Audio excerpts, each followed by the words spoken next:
সৃষ্টিকর্তার নামসমূহ উত্তম সুন্দর। সৃষ্টিকর্তার সেই সব নামের জিকির করা, বিনয় ও ভীতির সাথে সকাল ও সন্ধ্যায় নিজ প্রতিপালকের নামের জিকির করা, কখনো মনে মনে, কখনো অনুচ্চ স্বরে।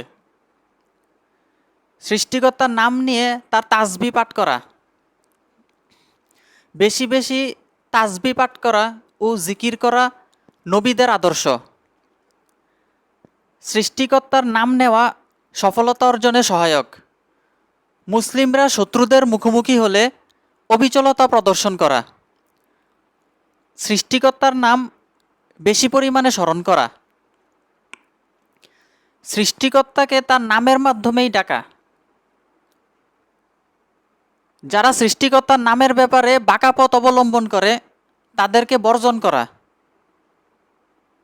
যারা সৃষ্টিকর্তার নামে জিকিরে এড়িয়ে যেতে চায়, সৃষ্টিকর্তার নাম নিয়ে বেয়াদবিমূলক কথা বলে, তারা চরম পর্যায়ের শয়তান।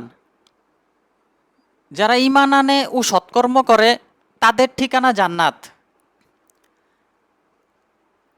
যাহা হবে খুবই উত্তম পুরস্কার, উৎকৃষ্ট প্রতিদান, আরাম সুরভি ও নিয়ামতপূর্ণ জান্নাত, উৎকৃষ্ট বিশ্রামস্থল। সেখানে কেউ ক্ষুধার্ত হবে না, তৃষ্ণার্ত হবে না, রোদের তাপ ভুগবে না, বিবস্ত্র হবে না, ক্লান্তও হবে না।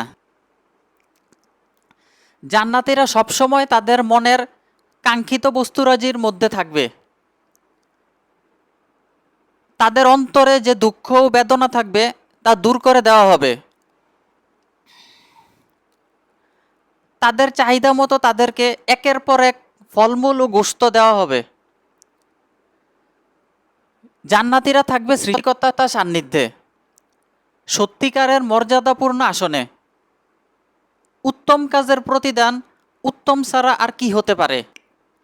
জান্নাতে থাকবে স্থায়ী উদ্যান, প্রস্রবণ। উদ্যানের তলদেশ দিয়ে প্রবাহিত হবে নহর।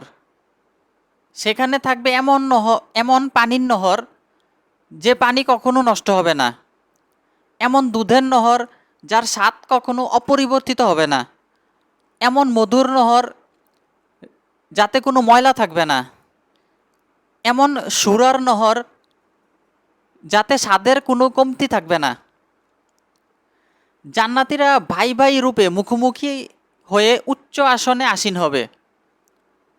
স্বর্ণ কঙ্কণে অলঙ্কৃত হয়ে, মিহি ও পুরু সবুজ রেশমি কাপড় পরে উদ্যানে উচ্চ আসনে হেলান দিয়ে বসে বিশ্রাম করবে। জান্নাতীদেরকে কখনো বেহেশত থেকে বের করে দেওয়া হবে না।